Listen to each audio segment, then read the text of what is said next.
Hello bachon, let's read the question. It says that a pushing force F making an angle 53 degree with vertical acts on a block of mass 1 kg. This block is kept on a long plank of mass 2 kg as shown. The coefficient of kinetic friction between the block and the plank is 0.2 and the plank is kept on a frictionless floor. What is the value of F for which acceleration of the block is twice the acceleration of the plank? इसमें कहा गया है कि ये जो दो एक system है जिसमें प्लैंक के ऊपर एक ब्लॉक को रखा हुआ है, हमें बताना है कि F की क्या वैल्यू होगी जिससे जो ब्लॉक है वो उसका एक्सेलरेशन ट्वाइस हो प्लैंक के एक्सेलरेशन से। तो की कॉन्सेप्ट यहाँ पे क्या होगा? की concept is acceleration of combined block system. तो यहाँ पे हमें जो क्वेश्चन में गिवन है, क्वेश्चन में हमें ये गिवन है कि जो ब्लॉक है उसका एक्सेलरेशन ट्वाइस है प्लैंक के रिस्पेक्ट में। तो यहाँ पे जब भी एक पर्टिकुलर बॉडी का जो कि दूसरी पर्टिकुलर बॉडी पे रखी गई है उसमें दोनों का एक्सेलरेशन अगर डिफरेंट हो, लेट्स से इसमें 2a और इसका a है, तो ये दोनों बॉडी सेपरेटली मूव करेंगी, ठीक है, दे विल मूव सेपरेटली।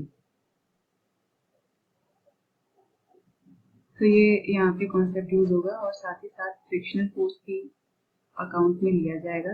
पहला की कॉन्सेप्ट ये है, दूसरा फ्रिक्शनल फोर्स। तो फ्रिक्शनल फोर्स क्या होता है? जब भी दो कोई ऑब्जेक्ट आपस में एक दूसरे के ऊपर रखे हुए हो और पहला वाला ऑब्जेक्ट दूसरे के ऊपर स्लाइड कर रहा हो, तो ये फोर्स ऑपोजिट डायरेक्शन में एक्ट करता है मोशन के, और इसकी वैल्यू होती है μs इंटू एन, जहाँ एन नॉर्मल फोर्स है और μs कोफिशिएंट ऑफ फ्रिक्शन है, स्लाइडिंग फ्रिक्शन। तो अब इस जो पर्टिकुलर सिस्टम दिया हुआ है इसको फ्री बॉडी डायग्राम हम ड्रॉ करेंगे। तो ऊपर वाले ब्लॉक को लेट्स से ए मानते हैं और नीचे वाले प्लैंक को बी मानते हैं, ठीक है, ये है प्लैंक बी। तो जो फोर्स अप्लाई हो रहा है वो ऊपर वाले ब्लॉक के लिए अप्लाई हो रहा है, तो हम इसे रिजॉल्व कर सकते हैं कंपोनेंट्स में, ठीक है। तो यहाँ इस तरीके से फोर्स अप्लाई हो रहा है और 53 डिग्री एंगल फॉर्म कर रहा है। लेट्स से इसको हम इधर ड्रॉ कर लेते हैं।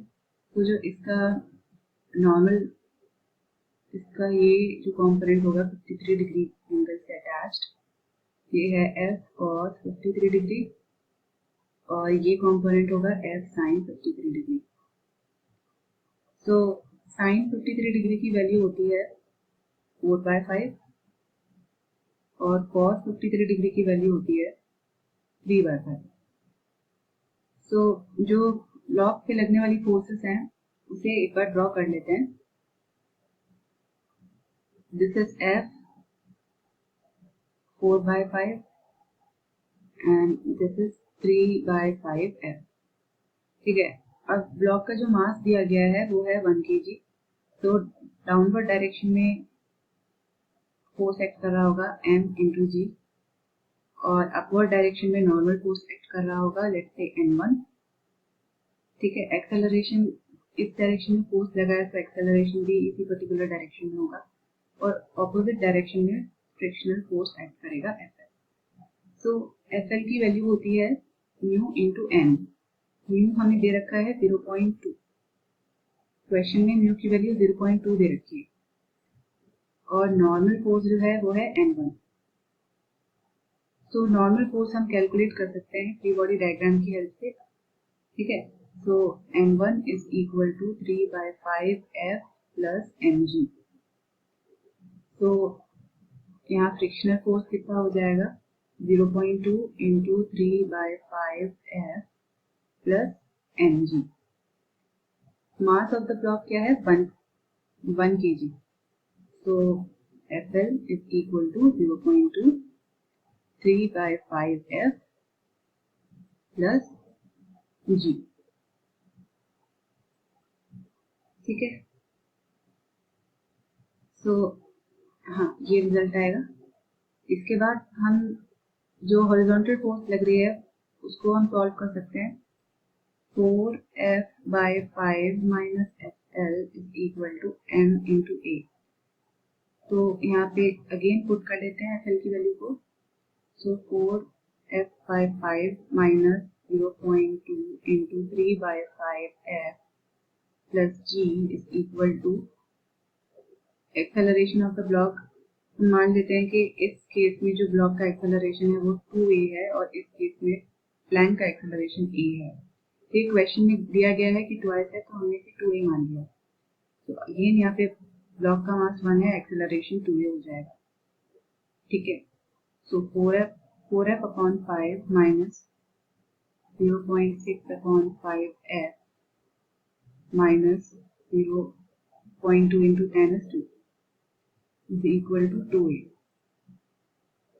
ठीक है, इसे सॉल्व कर सकते हैं। तो हमारे पास क्या वैल्यू आएगी, 3.4 divided by 5f minus 2 is equal to 2a। So ये है इक्वेशन नंबर 1 ब्लॉक ए के लिए। अब प्लैंक के लिए हम इसे कैलकुलेट करते हैं। तो ये प्लैंक है, इसका हमें मास दे रखा है 2 kg। जो फोर्स है उस यहाँ केवल ब्लॉक ए पे फोर्स लगाया जा रहा है, तो ब्लॉक बी पे एफ फोर्स का केवल फ्रिक्शनल काउंटर पार्ट एक्ट करेगा।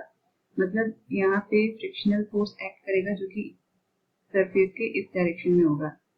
तो Fl इज इक्वल टू, तो हमने यहाँ से जो फ्रिक्शनल फोर्स निकाला था वो पुट कर देंगे, ये वाली value Fl is equal to 0.6 upon 5f और यहाँ पे ये 10 हो जाएगा तो 2 आएगा प्लस 2। तो ये हो जाएगा फ्रिक्शनल फोर्स और इस पे वेट एक्ट करेगा 2 इंटू 10 20। ओके, अपवर्ड डायरेक्शन में नॉर्मल एक्ट करेगा n2 और डाउनवर्ड डायरेक्शन में n1 एक्ट करेगा, जो कि नॉर्मल है ब्लॉक ए की वजह से। प्लैंक पर जो फोर्स लग रहा है वो नॉर्मल n1 है। ठीक है, n2 जो है वो सरफेस, स्मूथ सरफेस की वजह से लगने वाला फोर्स है, नॉर्मल फोर्स। सो अब यहाँ पे इक्वेशंस लिखते हैं। Fl जो है वो m इंटू a के इक्वल होगा। ठीक है, तो 0.6 upon 5f plus 2 is equal to mass of the plank क्या है 2 और एक्सेलरेशन है a। ओके, तो हम यहाँ से ये इक्वेशन नंबर 2 है। इक्वेशन नंबर 1 और 2 को सॉल्व करते हैं और 2a की जगह पे इस वैल्यू को सब्स्टिट्यूट कर देते हैं इक्वेशन नंबर 1 में। सो यहाँ पे 3.4 by 5f minus 2 is equal to 0.6f by 5 plus 2. So 3.4 by 5 minus 0.6 by 5f is equal to 4. So f की वैल्यू क्या हो जाएगी,